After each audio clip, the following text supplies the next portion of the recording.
Saudações, sejam todos bem-vindos a mais uma edição do programa Saudações.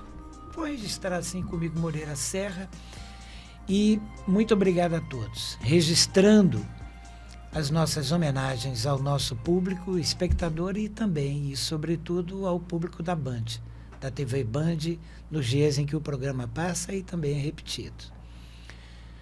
Bem, o nosso entrevistado de hoje é o professor Paulo Roberto Barbosa Ramos, promotor de justiça, professor do curso de Direito da Universidade Federal e o principal responsável pela adoção e implantação do programa de pós-graduação da Universidade Federal do Maranhão. 32 anos de MP e eu faço questão de registrar que o professor Paulo Roberto Barbosa Ramos foi o promotor de justiça que criou duas varas extremamente especializadas e muito importantes para uma determinada comunidade, digamos assim, de nosso mundo. O idoso e a pessoa com deficiência. Também é jurista, é pós-doutor e uma pessoa muito conceituada no meio jurídico no Brasil inteiro, sobretudo no maranhense. Casado com dona Márcia Aide, 2 filhos. Está aqui conosco. Seja muito bem-vindo, professor Paulo Roberto Barbosa Ramos. Suas considerações iniciais. Em primeiro lugar, agradecer a oportunidade de conversar não somente consigo, Moreira Serra, como também com o Vitor, aqui está presente, professora Ivane. Então, será um momento, uma oportunidade de esclarecermos pontos importantes, especialmente sobre o nosso programa de pós-graduação em Direito da Universidade Federal do Maranhão, como ele funciona, como as pessoas podem ter acesso, quais as contribuições do programa de pós-graduação em Direito para o Maranhão e para o Brasil. Enfim, o meu objetivo aqui é fazer com que as pessoas compreendam a importância não somente do estudo de Direito, mas também dos estudos avançados em Direito para o desenvolvimento não somente do Maranhão, como do Brasil. Conosco no programa, fazendo perguntas, participando do programa, conosco o doutor João Vitor Ferreira Moreira Serra e a professora Ivane Rodrigues. E aqui fora, acompanhando nos estúdios, aqui dentro do estúdio mesmo, a doutora Will Ferreira e também Ted Anderson, o colega Ted Anderson, que é o nosso coordenador e nos acompanha hoje. Bem, eu faço a primeira pergunta e passo para vocês e vocês fazem as saudações de praxe antes de conversar com o professor Paulo Roberto. Professor, 32 anos de professorado, 32 anos e agora um curso de pós-doutorado a caminho. O mundo mudou muito do dia que o senhor entrou na universidade. Para dar aula, a gente poderia ir até um pouco antes, que o senhor pode fazer, digamos assim, essa regressão para ver como era na sua época, como é agora. E a tecnologia da informação, a tecnologia do vídeo, as redes sociais é um outro ambiente. Como fazer educação, ensino, transmissão de conhecimento jurídico e também acumulação numa época dessa? Veja, eu ingressei na faculdade em 1987, tinha 17 anos, enfim. Nós não tínhamos nem sequer ainda a Constituição de 1988. Eu entrei sob a regência da Constituição anterior a 1988, mas durante o curso, obviamente que a disciplina de Direito Constitucional ela precisou se adaptar ao novo texto da Constituição de 1988. A realidade da Universidade Federal do Maranhão na década de 80, final da década de 80, 1987, 88, era relativamente diferente da atual. O corpo docente era menor, assim como também o corpo discente. Só ingressavam 50 alunos por ano, 25 alunos pela manhã, 25 alunos pela noite. Os professores, eles eram professores respeitados, eram professores qualificados, mas a grande maioria não tinha titulação. A grande maioria não tinha cursos de mestrado, não tinha cursos de doutorado. A exceção à época do professor Agostinho Ramalho Marques Neto, que tinha retornado do seu curso de mestrado na PUC do Rio de Janeiro. Que eu lembro é o professor Reinaldo, que também teria feito um curso de mestrado à época. Os demais eram basicamente professores especialistas, mas professores de grande respeitabilidade, como o professor José Maria Ramos Martins. Professor José Maria Ramos Martins, um professor catedrático ao estilo antigo, em que era feita uma prova para obtenção da cátedra. O curso de Direito, é importante que as pessoas saibam, até a década de 70 era ministrado ali no prédio da antiga Faculdade de Direito, em frente ao Teatro Arthur Azevedo. Na década de 70, então, houve a mudança para o campus do Bacanga. Então, o curso de Direito, de alguma maneira, ele perde um pouco aquela identidade com aquele prédio e se mistura com os demais cursos da graduação. De qualquer maneira, o curso naquela época era um curso voltado à formação mais dogmática, quer dizer, ao aprendizado voltado ao conhecimento da legislação, ao conhecimento dos códigos, as exigências em relação aos alunos era no sentido que os alunos tivessem uma certa segurança numa análise dogmática da legislação. Então, o curso se deu dessa maneira. Eram pouquíssimos os grupos de pesquisa na época. Nesse período aí, no final da década de 80, início da década de 90, foi criado um programa chamado Programa Especial de Treinamento, que era justamente para formar cada ano 4 alunos mais dedicados de toda a graduação para a pesquisa.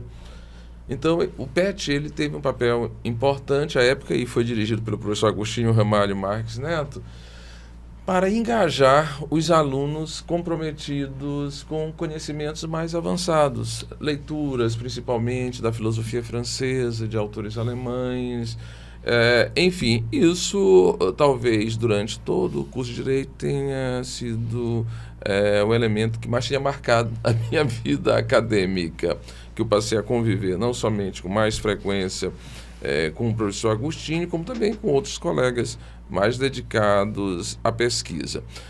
Obviamente que no final da década de 80 e início da década de 90 nós não tínhamos internet, não existia absolutamente internet. Os meios de comunicação eram os meios absolutamente tradicionais, não existiam aplicativos, não existia o que hoje nós temos dessas TVs fechadas, nós só tínhamos TV aberta, não havia possibilidade de escolhas, então eram poucas as redes de comunicação. Os jornais eram jornais escritos, hoje que estão praticamente em extinção, né?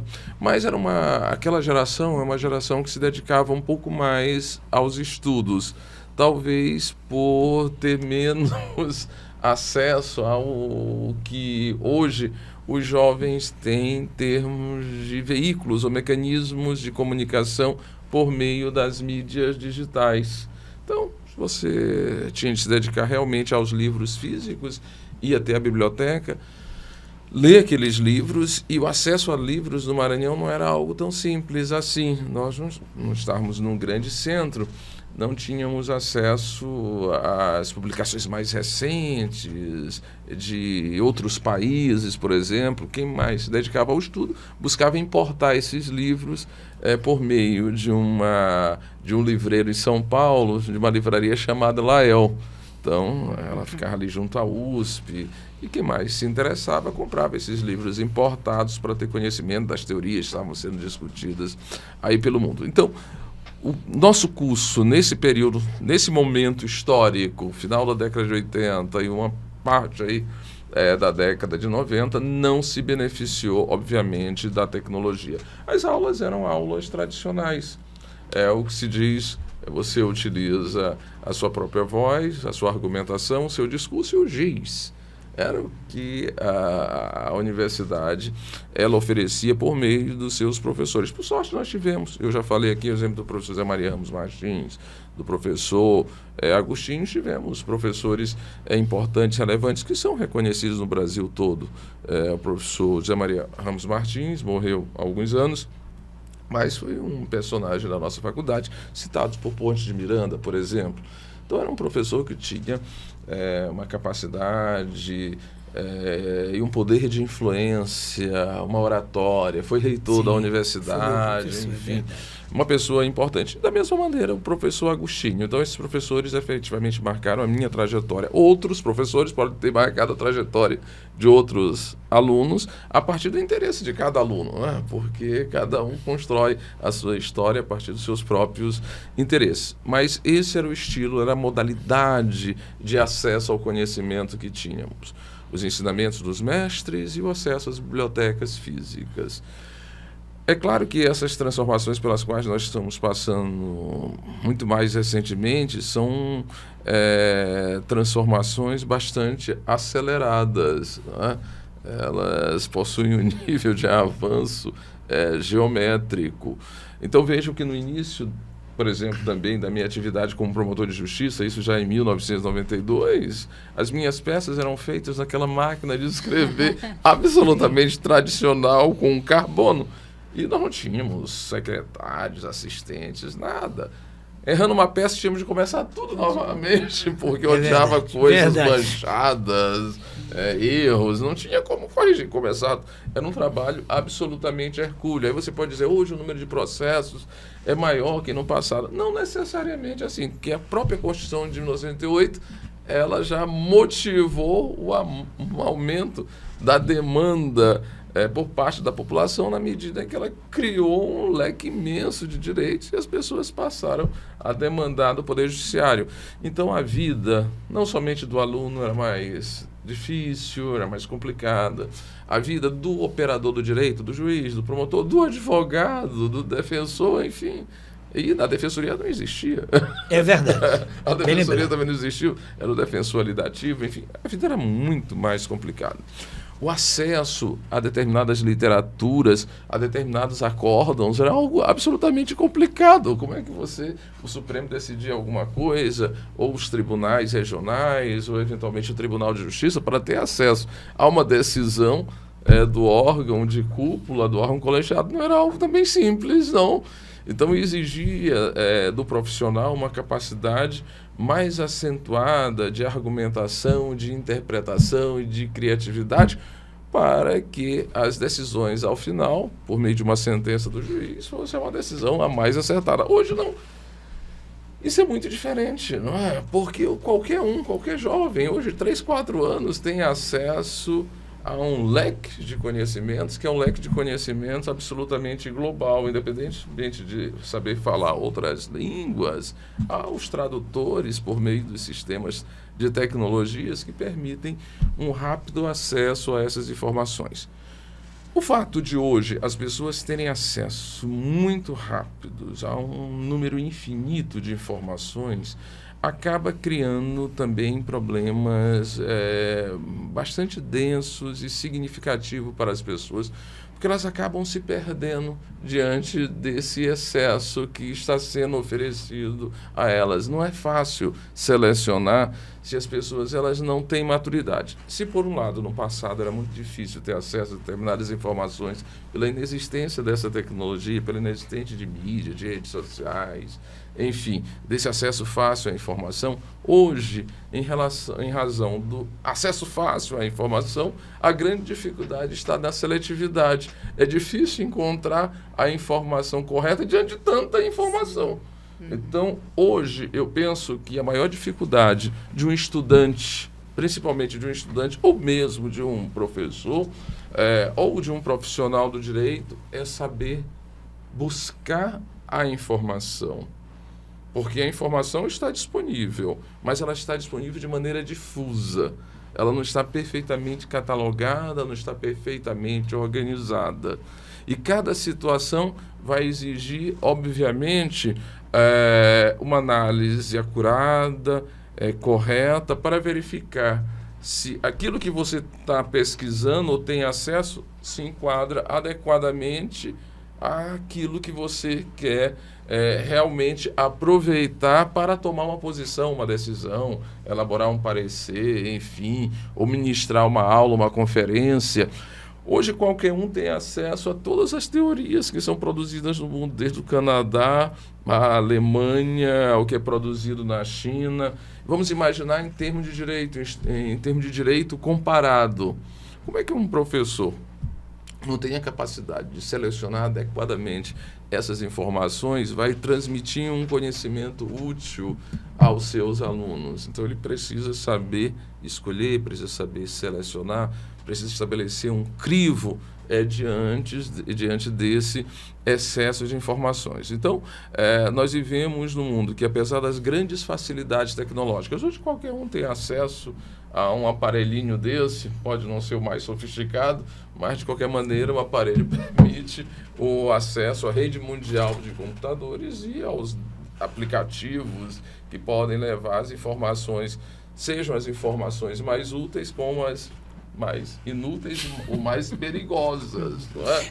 Então, nós precisamos preparar a sociedade, precisamos preparar os jovens, precisamos preparar os professores, os profissionais para saberem lidar com essas informações, selecionar essas informações de modo a que eles não fiquem perdidos. E, por outro lado, esse acesso a essa obesidade, vamos chamar assim, de informações, acaba provocando angústias nas pessoas. As pessoas hoje elas estão absolutamente viciadas nos aparelhos, absolutamente viciadas na busca de informações, muitas dessas informações que elas não sabem nem exatamente para que servem. Então, há um excesso, há uma obesidade de busca por informações que não são úteis, muitas vezes, para o dia a dia, para o cotidiano, e as pessoas ficam absolutamente angustiadas, porque ficam ansiosas por sempre querer buscar mais informações. E, ao fim e ao cabo, elas não sabem da utilidade e da importância daquelas informações, só porque isso está sendo, de alguma maneira, oferecido. Então, um grande desafio hoje para o ensino é saber lidar com esse acesso desenfreado a tudo isso que é oferecido. É preciso pôr um pouco de ordem na casa. Nós não construímos um mundo equilibrado, um mundo saudável, se não estabelecemos determinados limites. Vejam que esse acesso desenfreado a informações, esse acesso quase infinito a informações, tem gerado problemas sérios no mundo, como crises na própria democracia, problemas de terrorismo, problemas de sabotagens que acontecem frequentemente entre os países ou dentro das próprias sociedades. Gera crises intrafamiliares, porque as pessoas elas não conversam mais. Muitas vezes nós vamos a determinados espaços públicos e estão pessoas que estão ligadas por laços de sangue, mas elas não conversam entre elas, elas conversam com seus aparelhos. Elas estão juntas naquele mesmo espaço, mas não trocam ideias, elas trocam ideias com o aparelho. Se é possível falar nessa possibilidade de trocar ideias com aparelhos. E vejam que esse mundo digital é um mundo que ele é construído justamente para que as pessoas se viciem nele, porque tem um aspecto comercial por trás disso. A busca de dados, porque hoje qual é o grande ouro negro do mundo? São os dados pessoais. Os dados que são os elementos que produzem riqueza. Quais são hoje os atores ou as empresas mais ricas do mundo? São as empresas de dados, são as empresas de tecnologia, não são mais os sheiks árabes. É verdade. Então, são essas empresas que capturam dados, elas precisam, obviamente, viciar as pessoas para que as pessoas permanentemente forneçam seus dados. E isso tem um aspecto, primeiro, de controle social, de manipulação social. Segundo lugar, um aspecto absolutamente econômico. O que vender, como vender, quando vender. Essas informações, elas fornecem todos os subsídios para que as várias empresas pelo mundo possam escolher com mais facilidade o público que se interessa pelos seus produtos. Então vejam que é um mundo perigoso mesmo.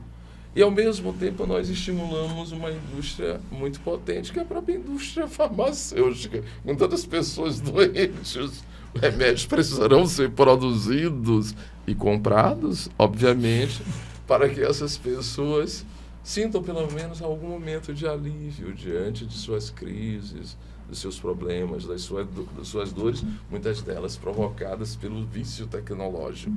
Então, a tecnologia é muito importante para o avanço da humanidade, desde que ela possa ser usada com prudência e com critério. Nós vamos fazer isso por meio de leis? Vamos fazer isso estabelecendo limite às mídias? Não. Isso não vai acontecer dessa forma, porque é absolutamente impossível você, como há um debate no Brasil e em vários outros países do mundo, vamos limitar as redes sociais, determinados discursos não podem ser propagados. Ora, as bases da tecnologia elas são globais. Se os países democráticos estabelecerem limites e parâmetros para as redes sociais, os países autocráticos não estabelecerão esses limites.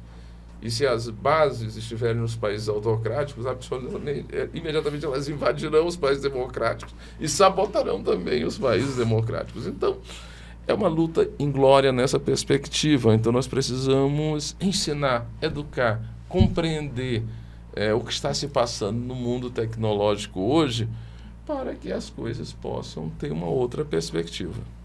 Professor Ivane, saudações, seja bem-vinda. O professor Paulo Roberto está à sua disposição. Saudações a vocês que nos acompanham, saudações Moreira Serra, saudações Vitor e principalmente ao nosso convidado especial, professor Roberto Ramos. É bem interessante essa perspectiva do controle da informação, da utilização dos dados, onde a gente vê principalmente a importância do professor, né, o papel do professor na manipulação, ou melhor, no direcionamento desses alunos como um influenciador de massas, né? E aí a gente vê que essa perspectiva, a gente vê muitos profissionais, muitos alunos que se tornam profissionais perdidos no mundo generalista, perdido no mundo de informações em que eles perdem o objetivo, em que eles não têm principalmente um direcionamento acadêmico. O direito, ele é um mundo, né? E aí, quando as próprias especializações advindas depois dessa graduação, dessa iniciação no campo do direito, ela também proporciona esse campo vasto de informações. E aí, o meu questionamento é sobre essa importância do professor pesquisador e do direcionamento do professor dentro dessa perspectiva, né? Quais são os principais direcionamentos a gente tem advocacia 4.0, direito 4.0, já se fala justiça 4.0 e muitas das vezes a gente encontra na academia alunos que mal leem, mal escrevem e mal falam, né? Então, esse desafio, diante de todos os recursos tecnológicos, de saber utilizá-los, ele também perpassa pelo papel social do professor. É verdade, professora. A senhora colocou uma coisa muito importante, a capacidade de influência dos professores. Para usar uma linguagem moderna, hoje os professores também são influencers. Sim. Hoje nós falamos muito... Influencer do conhecimento. É um influencer porque consegue ali capturar ou chamar a atenção de milhares de pessoas. Às vezes fazendo uma grande bobagem, mas que por algum motivo acaba atraindo um público muito significativo. Sim. E trazendo consigo, dada a rede que é criada, dinheiro também. Sim. Não é? E essas pessoas, muitos desses influencers hoje, são pessoas que se mantêm muito bem, são pessoas até ricas, porque constroem essa rede de atenção e que vai, obviamente, gerar dinheiro a partir de propagandas, de produtos que são feitos durante esse espaço. E também de convencimento do seu público para adquirir justamente esses produtos que acabam vindo a patrocinar essa pessoa que chamou a atenção de uma grande rede ou de um grande grupo de pessoas. Pois bem, o professor, antes de tudo, ele precisa ser um personagem, um cidadão, um profissional altamente qualificado, altamente preparado. O que nós temos assistido no Brasil é algo absolutamente decepcionante, não somente no ensino fundamental, como no ensino médio e mesmo no ensino superior. Os professores do ensino fundamental e do ensino médio, diferentemente do que acontece em países desenvolvidos, no Brasil são professores que não são adequadamente remunerados. Essa profissão não é adequadamente estimulada e adequadamente valorizada. Contudo, o problema não reside apenas naquilo que o professor recebe. É muito importante que o professor ele tenha uma boa remuneração, mas também esse professor ele precisa ser muito bem qualificado e precisa ser muito bem comprometido. Ele precisa ser absolutamente responsável para criar as bases de desenvolvimento da nação. Eu posso citar aqui alguns exemplos de países que deram um salto de qualidade extraordinário só com investimento sério na educação nos últimos anos. Vou citar apenas um, para nós não nos perdermos muito. Coreia do Sul. Coreia do Sul não era absolutamente nada há 40 anos atrás. Era absolutamente nada. Era um país pobre. Depois da Segunda Guerra Mundial, principalmente, houve a separação ali, as duas Coreias, né? A Coreia do Norte e a Coreia do Sul. Uma se filiou à influência da antiga União Soviética, outra sob a influência dos Estados Unidos lá na Ásia. Só que a Coreia do Sul resolveu investir em bases educacionais mais sólidas e responsáveis. Em bases educacionais voltadas para o desenvolvimento tecnológico, especialmente. Tanto que grandes indústrias e grandes empresas automobilísticas e de tecnologia, nós sabemos que tem origem e uma expansão global a partir da Coreia do Sul. Isso fez com que a Coreia do Sul desse um salto extraordinário em termos de qualidade, da educação e também de desenvolvimento. Então, o compromisso com a educação é algo absolutamente fundamental. Ela não é algo mágico, é algo que depende de um projeto. Não adianta fazer-se como se tem querido fazer aqui no Brasil. Nós queremos como que criar inserções sociais por meio de cotas, por meio de mecanismos que são mecanismos muito artificiais. Então, nós não vamos resolver as chamadas desigualdades nacionais ou o que chamam frequentemente de dívidas históricas, facilitando o acesso de pessoas que têm alguns déficits ainda de informação, de conhecimento ao ensino superior. Porque isso não vai resolver o problema. O que vai resolver o problema é nós prepararmos todo o contingente populacional, do pobre ao rico. E aqui eu peço permissão, a partir da base. Aqui eu peço permissão para interromper o professor e agradecer você, da TV Band, que está nos assistindo. Nós vamos continuar agora com esse bate-papo no YouTube. Você pode sair daqui e ir direto para lá. Bem, o programa Saudações, comigo, Moreira Serra, entrevistando hoje aqui na Band o professor Paulo Roberto Barbosa Ramos, professor que está implantando, estamos aqui com o doutor Vitor, o doutorado, né? O doutorado na Universidade Federal do Maranhão, implantando esse programa que já passou pela especialização e pelo mestrado. Professor, muito obrigado. Nós vamos continuar agora no YouTube com esse bate-papo e a você da Band. Professor Ivane, doutor, você fica para o próximo bloco, tá bom? Para a próxima parte. Doutor João Vitor, professor Paulo Roberto Barbosa Ramos. Então, até o próximo domingo. Assista agora no YouTube. Um grande abraço e siga-nos nas redes sociais. Professor Ivane? Siga-nos nas redes sociais, @programa Saudações, e no YouTube, se você quiser rever este episódio ou anterior, compartilhar com alguém, nos procure no YouTube, Programa Saudações. Bem, eu agradeço a todos e até o próximo domingo. A gente continua agora na segunda parte aqui no YouTube. A gente volta já já.